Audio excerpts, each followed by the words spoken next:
నమస్కారం ETV news కి స్వాగతం. ముందుగా ముఖ్యాంశాలు.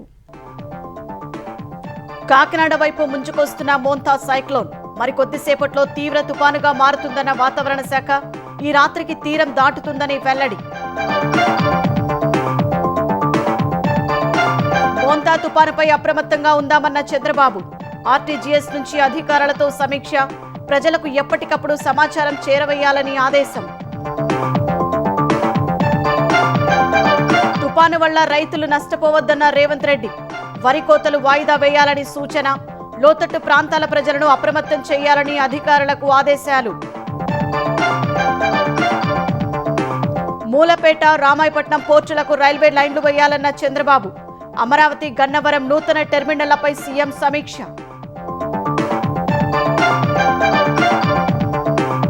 జూబ్లీహిల్స్ లో ప్రచార జోరు పెంచిన ప్రధాన పార్టీలు. ఈ నెల 31 నుంచి రేవంత్ రోడ్ షోలు. ప్రభుత్వంపై బీఆర్ఎస్, బీజేపీ ఘాటు విమర్శలు. రెండో విడత సమగ్ర ఓటరు జాబితా సవరణపై విపక్షాల అనుమానాలు. ఈసీ విశ్వసనీయత ప్రశ్నార్థకంగా ఉందన్న కాంగ్రెస్, తోసిపుచ్చిన బీజేపీ. రష్యా చమురు విషయంలో అమెరికా ద్వంద్వ వైఖరి అవలంబిస్తోందన్న జైశంకర్. దేశాన్ని బట్టి నిబంధనలు పెడుతోందని ఆక్షేపణ.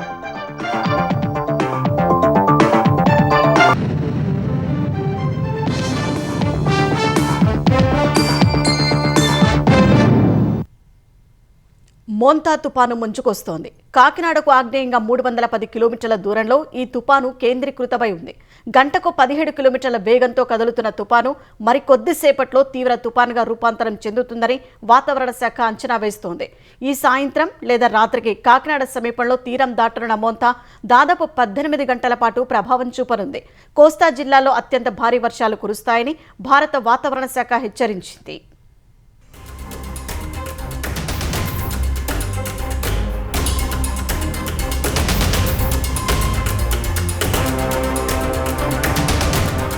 మోంతా తుపాను ఆంధ్రప్రదేశ్ తీరం వైపు దూసుకొస్తోంది. గంటకు 15 కిలోమీటర్ల వేగంతో కదులుతోంది. ఇది మరి కాసేపట్లో తీవ్ర తుపాన్గా బలపడే అవకాశం ఉందని భారత వాతావరణ విభాగం ఐఎండీ తెలిపింది. ఈ సాయంత్రం లేదా రాత్రికి కాకినాడ, మచిలీపట్నం మధ్య తీరం దాటుతుందని అంచనా వేస్తోంది. తుపాను తీరం దాటే సమయంలో కోస్తా జిల్లాల్లో గంటకు 110 కిలోమీటర్ల వేగంతో ప్రచండ గాలులు వీస్తాయని ఐఎండీ హెచ్చరించింది. మంగళవారం దాదాపు 18 గంటలో దీని తీవ్రత కొనసాగి ఆ తర్వాత తుపాన్గా బలహీనపడే అవకాశముందని వాతావరణ శాఖ అంచనా వేస్తోంది.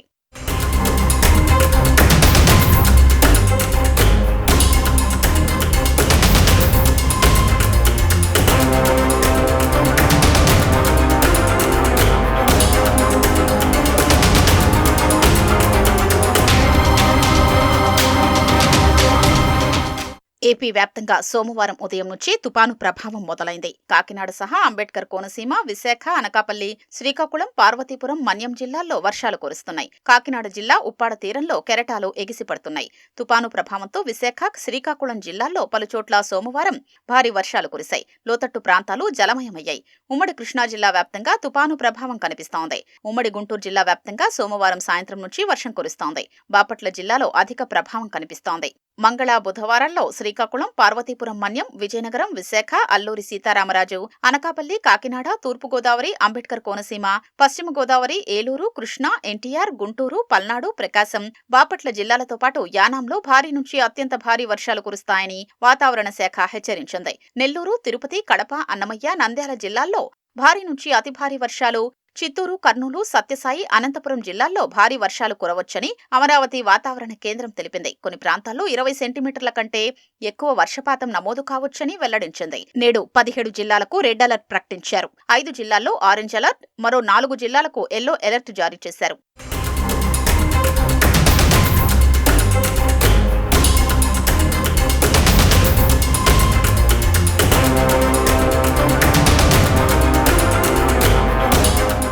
ఏపీలోని పలు జిల్లాలకు ఆకస్మిక వరద ముప్పు పొంచి ఉందని ఐఎండీ హెచ్చరించింది. విశాఖ, అనకాపల్లి, విజయనగరం, ప్రకాశం, నెల్లూరు, తిరుపతి, అన్నమయ్య, కడప, కర్నూలు, నంద్యాల, అనంతపురం, చిత్తూరు జిల్లాల్లో ఫ్లాష్ ఫ్లడ్ అలర్ట్ జారీ చేసింది.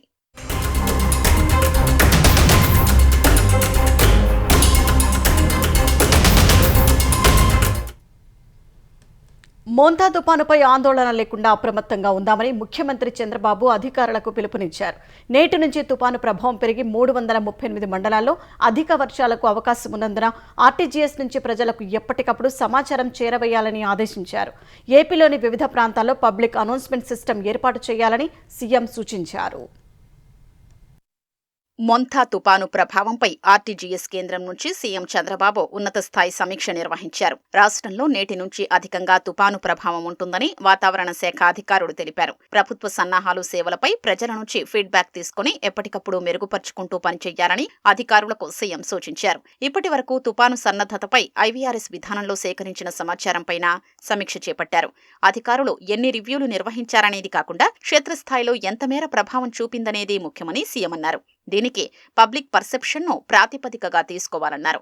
తుఫానుపై ప్రభుత్వ సన్నద్ధత ఎలా ఉందనే అంశంపై ప్రజాభిప్రాయ సేకరణలో 83% సంతృప్తి వ్యక్తం చేశారని అధికారులు వివరించారు. తుపాన్కు సంబంధించిన జాగ్రత్తలపై తమ ప్రాంతాల్లో సమావేశాలు జరిగాయా అనే అంశంపై 70% మంది అవును అన్నారని తెలిపారు. ప్రభుత్వం తీసుకుంటున్న ముందు జాగ్రత్తలపై 74% మంది సంతృప్తిగా ఉన్నారని పబ్లిక్ పర్సెప్షన్ నివేదికలు చెప్తున్నాయని అధికారులు వివరించారు. ప్రజలకు సమాచారం ఇవ్వడంతో పాటు వారి అవసరాలు, ఇబ్బందుల్ని కూడా రియల్ టైంలో తెలుసుకుని అందుకనుగుణంగా ప్రణాళికతో అన్ని విభాగాలు పనిచేయాలని సీఎం సూచించారు. ప్రజల్ని అప్రమత్తం చేసే క్రమంలో రాష్ట్రంలో పలు ప్రాంతాల్లో పబ్లిక్ అనౌన్స్మెంట్ సిస్టమ్ ఏర్పాటు చేసినట్లు ఐటీ సెక్రటరీ కాటంనేని భాస్కర్ తెలిపారు. 26 జిల్లాల్లో మొట్టమొదటిసారిగా ఈ పబ్లిక్ అడ్రస్ సిస్టమ్ను ఏర్పాటు చేశామని, రాష్ట్ర స్థాయిలో ఉన్న సమాచారం ఆధారంగా ఆర్టీజీఎస్ నుంచి నేరుగా ఆయా ప్రాంతాలకు మైక్ల ద్వారా అప్రమత్తం చేసే అవకాశం ఉందని అధికారులు వివరించారు. తుపాను ముప్పు తప్పే వరకు ప్రతి శాఖ, ప్రతి విభాగం పూర్తి సన్నద్ధంగా ఉండాలని చంద్రబాబు అధికారులకు సూచించారు. కుంభవృష్టి కురిసే ప్రాంతాలు, ఫ్లాష్ ఫ్లడ్స్ వచ్చే ప్రాంతాల్లో ఖచ్చితమైన సమాచారాన్ని ప్రజలకు అందించాలని స్పష్టం చేశారు.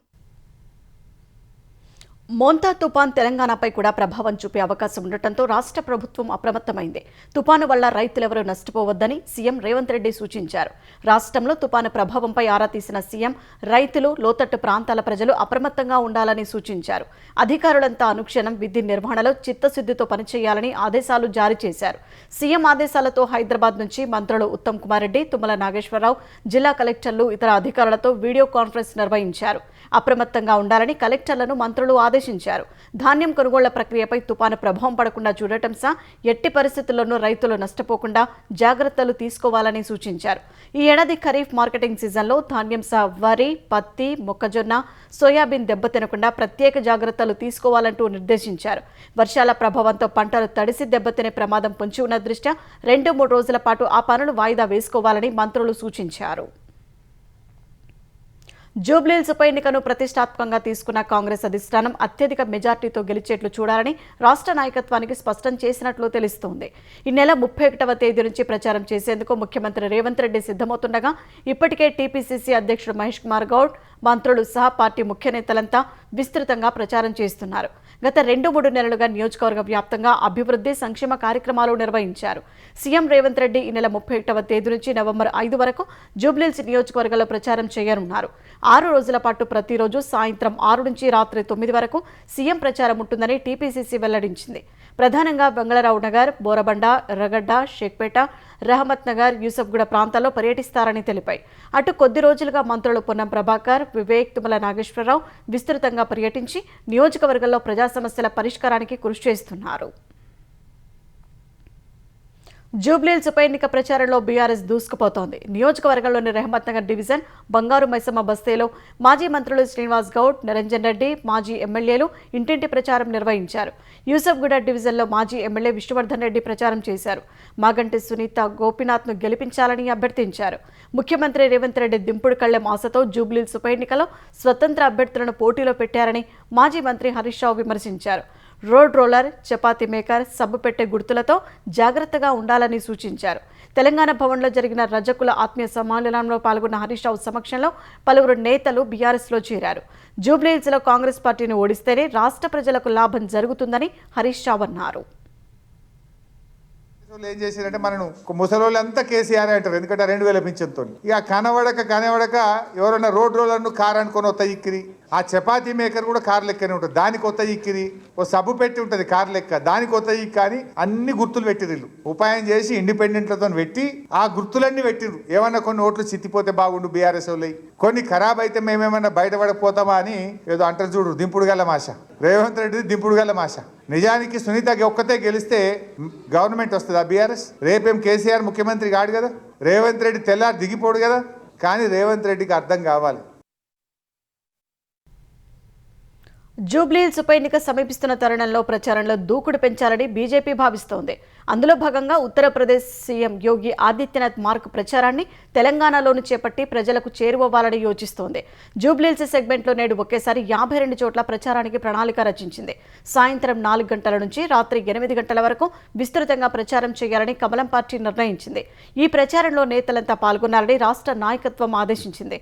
జూబ్లీహిల్స్ ఉప ఎన్నిక ప్రచారానికి పోలింగ్ బూత్ డివిజన్లను 78 శక్తి కేంద్రాలుగా బీజేపీ విభజించుకుంది. ఒక్కో శక్తి కేంద్రంలో 6 నుంచి 8 పోలింగ్ బూత్లు ఉండనున్నాయి. ఏ పోలింగ్ బూత్లో ఎవరు ప్రచారంలో పాల్గొనాలనే అంశంపై బీజేపీ రాష్ట్ర నాయకత్వం జాబితా సిద్ధం చేసినట్లు తెలిసింది. ఇప్పటికే పలువురు లీడర్లకు వాటికి సంబంధించిన వివరాలు పంపించినట్లు సమాచారం. దేశంలో 9 రాష్ట్రాలు 3 కేంద్రపాలిత ప్రాంతాల్లో ఎన్నికల సంఘం తలపెట్టిన ఓటర్ల జాబితా సమగ్ర సవరణ ఎస్ఐఆర్పై ప్రతిపక్షాలు పలు ప్రశ్నలు లేవనెత్తాయి. ఓటరు జాబితాల సవరణలో ఈసీ విశ్వసనీయత ప్రశ్నార్థకంగా ఉందని, ఓటర్లు గానీ విపక్షం గానీ సంతృప్తి వ్యక్తం చేయడం లేదని కాంగ్రెస్ పేర్కొంది. బీహార్లో ఒక్క ఓటరును చేర్చకపోగా 65 లక్షల ఓట్లను తొలగించినట్లు ఆ పార్టీ సీనియర్ నేత పవన్ ఖేడా ఎక్స్ వేదికగా ఓ వీడియో సందేశాన్ని పోస్ట్ చేశారు. ఎస్ఐఆర్ ద్వారా బీహార్ను ప్రజాస్వామ్యాన్ని కూనీ చేసే ప్రయోగశాలగా మార్చారని ఆరోపించారు. ఓటర్ల సవరణతో తమకెలాంటి ఇబ్బంది లేదని, ఈ పేరుతో అర్హులైన ఓటర్లను తొలగించడానికి ఎలాంటి ప్రయత్నం జరిగినా ప్రజాస్వామ్యయుతంగా అడ్డుకుంటామని తృణమూల్ కాంగ్రెస్ తెలిపింది. కేంద్రం దేశ ప్రజాస్వామ్య నిర్మాణాన్ని దెబ్బతీయడానికి ప్రయత్నిస్తోందని సమాజ్వాదీ పార్టీ మండిపడింది. అటు సిపిఎం మాత్రం భిన్నంగా స్పందించింది. ఎస్ఐఆర్ని అనుసరించి పశ్చిమ బెంగాల్లో ఓటర్ల జాబితాను పారదర్శకంగా ప్రచురించాలని డిమాండ్ చేసింది. కానీ కేరళలో అధికారంలో ఉన్న సిపిఎం దురుద్దేశాలతోనే రాష్ట్రంలో ఎస్ఐఆర్ను త్వరగా అమలు చేయాలని కేంద్రం చూస్తోందని ఆరోపించింది. ఎస్ఐఆర్పై నవంబర్ 2న అఖిలపక్ష సమావేశం ఏర్పాటు చేయనున్నట్లు తమిళనాడు సీఎం ఎంకే స్టాలిన్ వెల్లడించారు. ఓటు హక్కు కోల్పోవడాన్ని వ్యతిరేకిస్తామని, ఓట్ల దొంగతనాన్ని తాము ఓడిస్తామని అన్నారు. ఎస్ఐఆర్పై ప్రతిపక్షాలు చేసిన విమర్శలను బీజేపీ తిప్పికొట్టింది. ఎన్నికల్లో వరుస ఓటములకు సాకులు వెతుక్కోవడంలో భాగంగానే ఎస్ఐఆర్ను విపక్షం తప్పుపడుతోందని బీజేపీ ఆరోపించింది. విపక్షాలను అసంతృప్త ఆత్మల మందగా నిందించింది. ప్రతిపక్షాలు కపట బుద్ధి మారుపేరు అని బీజేపీ అధికార ప్రతినిధి షెహజాద్ పూనావాలా విమర్శించారు. కొన్ని రాష్ట్రాల సవరణలు చేపట్టాలని డిమాండ్ చేస్తున్న వారే ఈ ప్రక్రియను ఇప్పుడు తప్పుపట్టడమేంటని ప్రశ్నించారు. అది రాజ్యాంగ విరుద్ధమన్న ప్రతిపక్షాలే మహారాష్ట్రలో స్థానిక ఎన్నికలకు ముందు ఎస్ఐఆర్ చేపట్టాలని డిమాండ్ చేస్తున్నాయని ఆరోపించారు. వారికి నిందలు వేయడానికి ఎవరో ఒకరు కావాలని, అందుకే ఈసీని లక్ష్యంగా చేసుకున్నారని మండిపడ్డారు. ప్రతిపక్షాలు ప్రజాస్వామ్యంపై దాడికి దిగాయని పూనావాలా ఆరోపించారు. ఆంధ్రప్రదేశ్లో నూతనంగా నిర్మించే పోర్టులకు రైల్వే కనెక్టివిటీ వచ్చేలా చూడాలని ముఖ్యమంత్రి చంద్రబాబు ఆదేశించారు. మూలపేట, రామాయపట్నం తదితర పోర్టులకు కనెక్టివిటీని పెంచేలా లైన్లు వేయాలని రైల్వే అధికారులకు సూచించారు. అమరావతి, గన్నవరంలలో నూతన రైల్వే కోచింగ్ టెర్మినళ్ల నిర్మాణానికి రైల్వే శాఖ ప్రతిపాదనను సీఎం పరిశీలించారు. ఆంధ్రప్రదేశ్లో చేపట్టిన 33,630 కోట్ల విలువైన రైల్వే ప్రాజెక్టు పనుల పురోగతిపై సచివాలయంలో సీఎం చంద్రబాబు సమీక్షించారు. హైదరాబాద్, బెంగళూరు, అమరావతి మీదుగా హైదరాబాద్, చెన్నై మార్గాల్లో హైస్పీడ్ ఎలివేటెడ్ రైల్వే కారిడార్ కు సంబంధించిన ప్రతిపాదనలపై చర్చించారు. అమరావతిలో నిర్మించనున్న అంతర్జాతీయ విమానాశ్రయాన్ని అనుసంధానించేలా బుల్లెట్ ట్రైన్ ప్రాజెక్టు రావాలని సూచించారు. తిరుపతిని కలుపుతూ Chennai, Bengaluru high speed elevated corridor ఉండేలా చూడాలన్నారు. కొత్తగా 1564 కిలోమీటర్ల కొత్త మార్గాలకు సంబంధించిన పనులపై కూడా సీఎం ఈ సమీక్షలో చర్చించారు.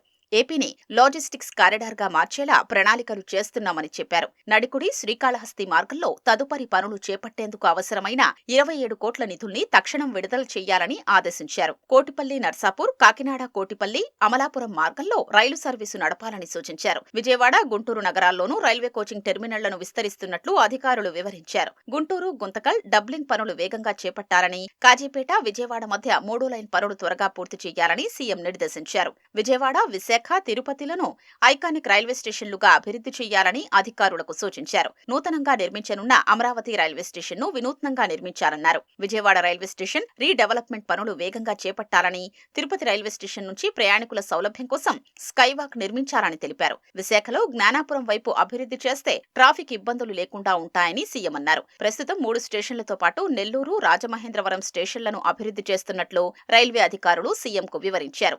ఏపీలో 73 స్టేషన్లను అమృత్ స్టేషన్ల కింద ఆధునీకరిస్తున్నామని తెలిపారు.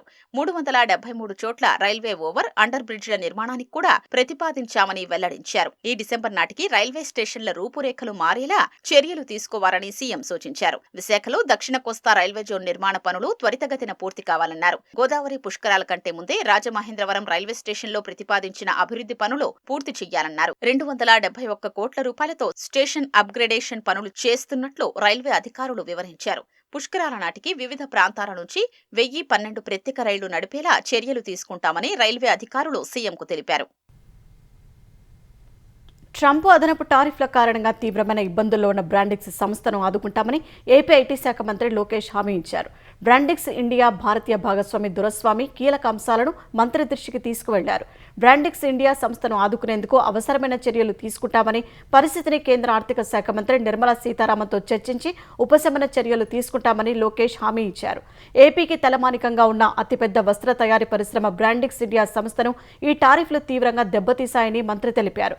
బ్రాండిక్స్ సంస్థలో ఉపాధి అవకాశాలకు ఎటువంటి నష్టం కలగకుండా అత్యవసరంగా తీసుకోవాల్సిన చర్యల విషయమై నిర్మలా సీతారామన్తో చర్చిస్తామని లోకేష్ తెలిపారు. వెబ్లాండ్లో గతంలో పట్టాదారుల పేర్లతో తప్పుగా నమోదైన ఆధార్ నంబర్లను సరిదిద్దాలని ఏపీ ప్రభుత్వం నిర్ణయించింది. దీనికి సంబంధించి సర్వీసు ఛార్జీ రూపంలో వసూలు చేయాల్సిన 2.72 కోట్లకు మినహాయింపు ఇచ్చింది. తద్వారా వీరందరికీ అన్నదాత సుఖీభవ ప్రయోజనాలు అందనున్నాయి. రాష్ట్రంలో 5.44 లక్షల మంది అర్హులైన రైతులు తొలి విడతలో ఈ పథకం కింద ఆర్థిక సాయాన్ని పొందలేకపోయారు. సర్వే నంబరు, విస్తీర్ణం, ఇతర వివరాలన్నీ సరిగానే ఉన్నా వెబ్లాండ్లో ఆధార్ నంబర్లు తప్పుగా నమోదు కావడమే దీనికి కారణం. కొందరికి రైతు పేరు, తండ్రి పేర్లలో అక్షర దోషాలు ఉన్నాయి. పాత సర్వే నంబర్లే కాకుండా రీసర్వే తర్వాత నమోదైన ఎల్పీఎం నంబర్లకు కూడా ఆధార్, మొబైల్ నంబర్లు, పేర్లు తప్పుగా నమోదయ్యాయి.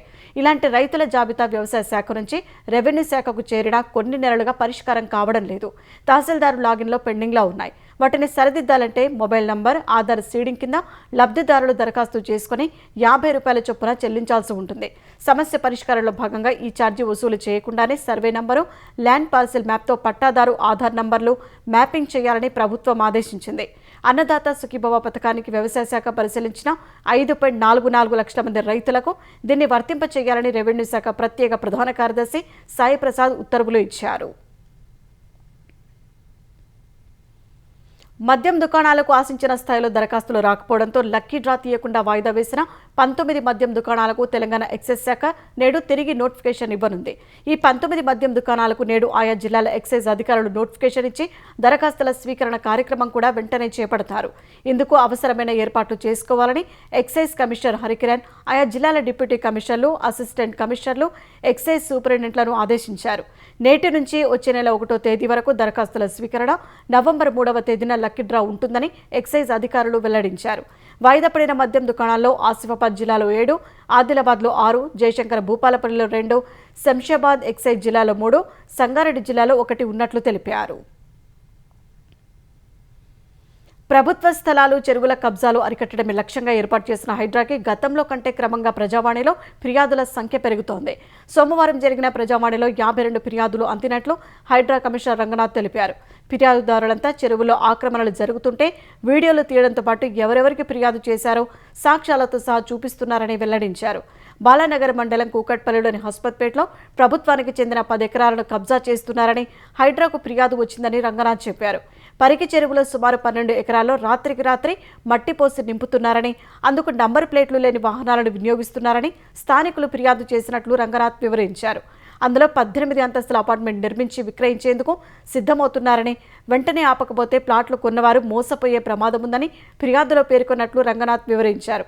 ఆ ఫిర్యాదులను నేరుగా పరిశీలించి సంబంధిత అధికారులకు పరిష్కార బాధ్యతలను అప్పగించినట్లు రంగనాథ్ వెల్లడించారు.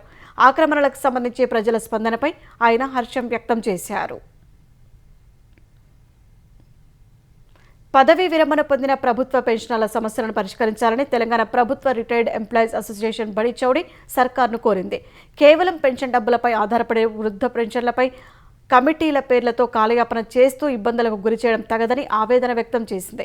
హైదరాబాద్లోని బడి చౌడి కార్యాలయంలో భవిష్యత్తు కార్యాచరణపై సమావేశం నిర్వహించిన అసోసియేషన్ తమ డిమాండ్లను నెరవేర్చాలని కోరుతూ నవంబర్ 7న 10,000 మందితో ఇందిరా పార్కు వద్ద మహాధర్నా నిర్వహించనున్నట్లు అసోసియేషన్ తెలంగాణ అధ్యక్షుడు దామోదర్ రెడ్డి ప్రకటించారు.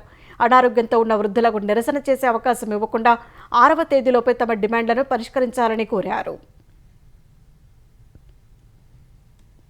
కావాల్సింది హెల్త్ కార్డ్ ఈహెచ్ఎస్ ఇంప్లిమెంటేషన్ కొరకు గత 2 సంవత్సరాలుగా మేము ప్రయత్నం చేస్తూనే ఉన్నాం. ఇదే కాకుండా 2024 నుంచి రిటైర్ అయిన పెన్షనర్స్ అందరికీ రావాల్సిన పెన్షనరీ బెనిఫిట్స్ కూడా ఏది ఇవ్వట్లేదు, అన్ని పెండింగే ఉంటున్నాయి. తర్వాత ఏ ప్రభుత్వం కూడా 5 డిఆర్లు పెండింగ్ పెట్టలేదు. ఈ తెలంగాణ ప్రభుత్వం మాత్రమే 5 డిఆర్లు పెండింగ్ పెట్టింది. వెంటనే అది కూడా రిలీజ్ చేయాలనేది మా డిమాండ్. రష్యా చమురు విషయంలో అమెరికా అనుసరిస్తున్న ద్వంద్వ వైఖరిని కేంద్ర విదేశాంగ మంత్రి జయశంకర్ తప్పుపట్టారు. ఇంధన కొనుగోళ్ల విషయంలో ఒక్కో దేశం పట్ల ఒక్కో విధంగా వ్యవహరిస్తుండడంపై మండిపడ్డారు. ఆసియాన్ సదస్సులో మాట్లాడిన జయశంకర్ అమెరికా సెలెక్టివ్గా నిబంధనలు వర్తింపచేస్తుందంటూ వ్యాఖ్యానించారు. నీతులు చెప్పేవారు ఆచరణలో మాత్రం అందుకు భిన్నంగా వ్యవహరిస్తున్నారంటూ కేంద్ర మంత్రి ఆరోపించారు. ఓవైపు సరఫరా గొలుసులు క్షీణిస్తున్నాయని, మరోవైపు ఇంధన మార్కెట్లు కుచించుకుపోతున్నాయని జయశంకర్ అన్నారు. మరోవైపు టెక్నాలజీ, సహజ వనరుల కోసం పోటీ వంటి కఠిన సమయాన్ని ప్రపంచం చూస్తోందని పేర్కొన్నారు.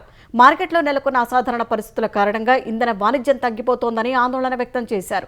ఈ తరుణంలో కొందరికి మాత్రమే నిబంధనలు వర్తింపచేయడం, ఇతరులకు నీతులు చెప్పేవారు వాటిని పాటించడం లేదంటూ పరోక్షంగా ట్రంప్ సర్కారుకు జయశంకర్ చురకలంటించారు. అంతకుముందు అమెరికా విదేశాంగ మంత్రి మార్కో రూబియోతో సమావేశమైన జయశంకర్ ఇరు దేశాల ద్వైపాక్షిక సంబంధాలపై చర్చించారు. మధ్యప్రదేశ్లోని సాగర్ జిల్లాలో 10,000 ఇళ్ల నాటు రాక్ పెయింటింగ్స్ బయటపడ్డాయి. సాగర్ జిల్లా కేంద్రానికి 25 కిలోమీటర్ల దూరంలో ఉన్న ఓ అడవిలో ఈ రాక్ పెయింటింగ్స్ ను పురావస్తు శాస్త్రవేత్తలు కనుగొన్నారు. ఆది మానవుడి జీవనశైలిని ఈ రాక్ పెయింటింగ్స్ తెలియజేసే అవకాశం ఉందని పురావస్తు శాస్త్రవేత్తలు అంటున్నారు. ఆది మానవుడి నుంచి మనిషి సామాజికంగా, సాంస్కృతికంగా ఎలా ఎదిగాడో తెలుసుకోవచ్చని చెబుతున్నారు. ప్రస్తుతం గుర్తించిన రాక్ పెయింటింగ్స్ మధ్య రాతి యుగం నాటివని సాగర్ విశ్వవిద్యాలయ ప్రొఫెసర్ తెలిపారు. ఆ పెయింటింగ్స్ లో వేట, ఆహారం సేకరించడం, ఆచారాల వంటివి ఉన్నాయని చెప్పారు. మొదట్లో ఆది మానవులు రాతిపై గీతలు గీసేవారని, అనంతరం వాటికి రంగులను జోడించారని ప్రొఫెసర్ వెల్లడించారు. తిరుమల తిరుపతి దేవస్థానం ధర్మకర్తల మండలి దాదాపు 75 అంశాలతో కూడిన అజెండాతో నేడు సమావేశం కానుంది. తిరుమలలోని అన్నమయ్య భవనంలో టీటీడీ చైర్మన్ బిఆర్ నాయుడు అధ్యక్షతన సమావేశం కానున్న ధర్మకర్తల మండలి పలు కీలక నిర్ణయాలు తీసుకోనుంది. పాత విధానాన్ని కొనసాగిస్తూ 10 రోజుల స్థానంలో 2 రోజుల వైకుంఠ ద్వార దర్శనాన్ని కొనసాగించే అంశంపై చర్చించనున్నారు. శ్రీవాణి దర్శన టికెట్లను పూర్తి స్థాయిలో ఆన్లైన్ కేటాయింపు, పద్మావతి విచారణ కేంద్రం పరిధిలోని అతిథి గృహాల అద్దెల క్రమబద్ధీకరణ, శ్రీవారికి భక్తులు అందించే విరాళాలకు టీటీడీ కల్పిస్తున్న ప్రత్యేక సౌకర్యాలపై సమీక్షించనున్నారు. దశాబ్దాల తరబడి కాంట్రాక్ట్ పద్ధతిలో సేవలందిస్తున్న టీటీడీ విద్యా సంస్థలని బోధనా సిబ్బందిని శాశ్వత ఉద్యోగులుగా గుర్తించడం, పరకామణి చోరీ కేసుపై సిఐడి విచారణ అంశాలు చర్చకు రానున్నాయి.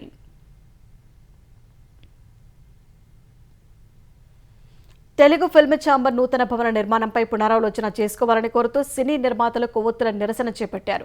సేవ్ ఫిల్మ్ ఛాంబర్ పేరుతో హైదరాబాద్లోని ఫిల్మ్ ఛాంబర్ కార్యాలయం వద్ద కొవ్వొత్తులతో నిరసన తెలిపారు. ఈ ఆందోళనలో అగ్ర నిర్మాతలు సురేష్ బాబు, మురళీ మోహన్తో సహా పలువురు నిర్మాతలు, సినీ ప్రముఖులు హాజరై తమ నిరసన వ్యక్తం చేశారు. ఫిల్మ్ ఛాంబర్ నూతన భవన నిర్మాణంపై పునరాలోచన చేసుకోవాలని వారు సూచించారు. చలనచిత్ర పరిశ్రమ అభివృద్ధి కోసం 40 ఏళ్ల కిందట నిర్మించిన భవనాన్ని తొలగించి అభివృద్ధి పేరుతో ఆ స్థలాన్ని ప్రైవేటు వ్యక్తులకు అప్పగించే ఆలోచనలను మానుకోవాలని హితవు పలికారు.